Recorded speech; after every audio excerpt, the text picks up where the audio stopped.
దేవునికి మహిమ కలుగును గాక. అందరికీ ప్రైజ్‌లాడండి. ఈ ఉదయకాలాన్ని బట్టి, ఈ ఉదయకాల దీవెనలు బట్టి దేవాది దేవునికి మహిమ, ఘనత, ప్రభావములు కలుగును గాక. మీరందరూ బాగున్నారని, నేను బాగున్నానని నమ్ముతున్నాను. దేవుని పిల్లలము ఎల్లప్పుడూ బాగుంటాము. ఏ సమస్యకైనా పరిష్కారం మన దేవుడే. ఎందుకంటే ఆయన లేకపోతే ఈ లోకంలో మనం బ్రతకలేము. ఆయన కృపతో మాత్రం బ్రతుకుతున్నాము. ఈరోజు మనం ఏమైనామంటే అది కేవలం ఆయన కృప అని మనము ధైర్యంగా చెప్పగలము. చూడండి, మనము నిన్నటి దినము కీర్తనలో 1 అధ్యాయంలో దుష్టుల ఆలోచన గురించి, అపహాసులు కూర్చునేటువంటి ఆ యొక్క పరిస్థితుల గురించి, పాపుల గురించి మనం ధ్యానించాము.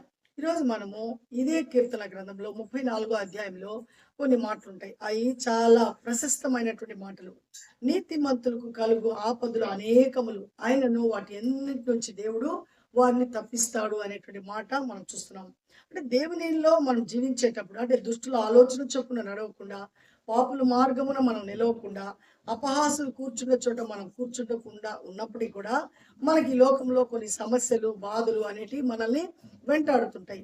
అయినను అంటే మనం దేవునితో నడుస్తున్నాం కాబట్టి, దేవుని బిడ్డలుగా మనం బ్రతుకుతున్నాం కాబట్టి, ప్రభు అయిన యేసుక్రీస్తు రక్తంలో ఎవరైతే కడుగుబడతారో వాళ్ళందరూ నీతిమంతులుగా దేవుడు వాళ్ళని తీర్చున్నాడు. కాబట్టి నీతిమంతులకు కలుగు ఆపదలు అనేకములు, ఒకటి కాదు, రెండు కాదంటండి. అనేకమైన ఆపదలు వస్తూనే ఉంటాయి. అయినప్పటికీ కూడా మనం ఆయన యందు నమ్మిక ఉంచినప్పుడు, ఎల్లప్పుడూ ఆయన యొక్క మాటను మన నోటిలో ఉంచుకొని, ఆ మాటని మనం స్తుతిస్తున్నప్పుడు, ఆయన యొక్క కృప మనల్ని కాపాడుతుంది. కాబట్టి మనము నీతిమంతులుగా జీవించేటువంటి వాళ్ళని మనం ఎంతో మందిని లేఖనంలో చూసాము. అలా వాళ్ళు చేసి యథార్థంగా జీవించినప్పుడు వాళ్ళ పక్షాన దేవుడు వాళ్ళకు వచ్చేటువంటి ప్రతి ఆపద నుంచి దేవుడు తప్పించిన పరిస్థితులు చూస్తున్నాము.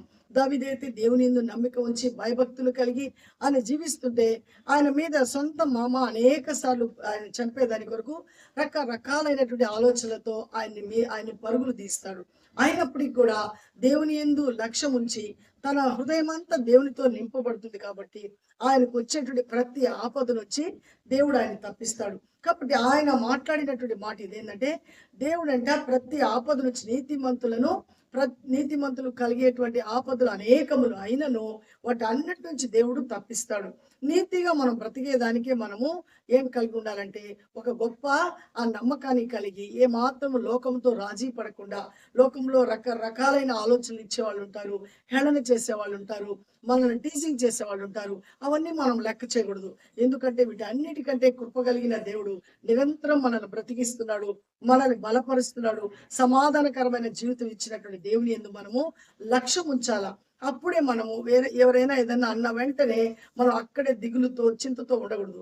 అది కూడా అపవాది వేసేటువంటి ఒక గొప్ప ఆయుధం. అంటే మనల్ని దేవుని వైపు నుంచి దృష్టి మరలించే దాని కొరకు వాళ్ళు ఇలా అనే విధంగా అనిపించి మన సమయం అంతా అలా వాడు పోనిచ్చే విధంగా చేస్తాడు. నో నో నో, ఎట్టి పరిస్థితుల్లో ఆ మాటల మీద మన ఆలోచన ఉంచకూడదు.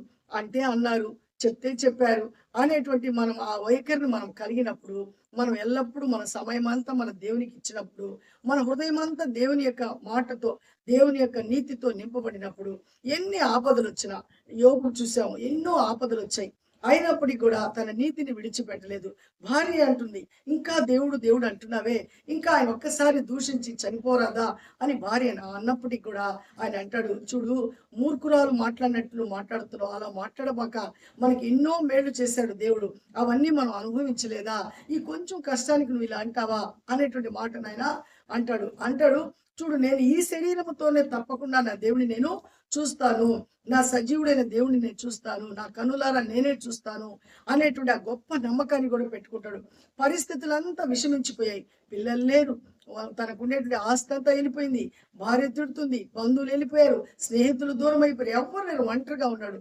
అయినప్పటికీ కూడా తన నిరీక్షణ తను కోల్పోలేదు. కారణం ఏంటంటే, ఎన్ని ఆపదలు వచ్చినప్పటికీ కూడా దేవుడు తప్పించుటకు మహాశక్తి కలిగిన వాడు అనేటువంటి ఆ యొక్క నమ్మకాన్ని కలిగి ఉంటున్నాడు. ఈరోజు మీరు నేను అలాంటి నమ్మకం కలిగినప్పుడు మాత్రమే మనం ఆ యొక్క శక్తిని పొందుకుంటాము, ఆ కృపకు మనం పాత్రలం అవుతాము. మనము నీతిమంతులుగా బ్రతుకుతున్నప్పుడు కూడా మనకి ఎన్నో ఇబ్బందులు వస్తాయి. వీటి గురించి మనం చింతపడకూడదు.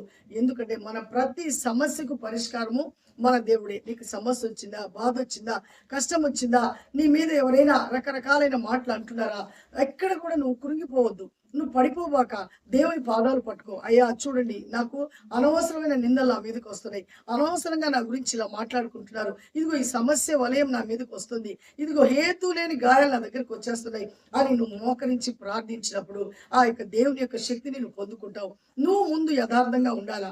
ఆయన మీద సంపూర్ణమైన విశ్వాసాన్ని కలిగినప్పుడు ఆయన అనేక ఆపదల నుంచి ఆయన తప్పిస్తాడు.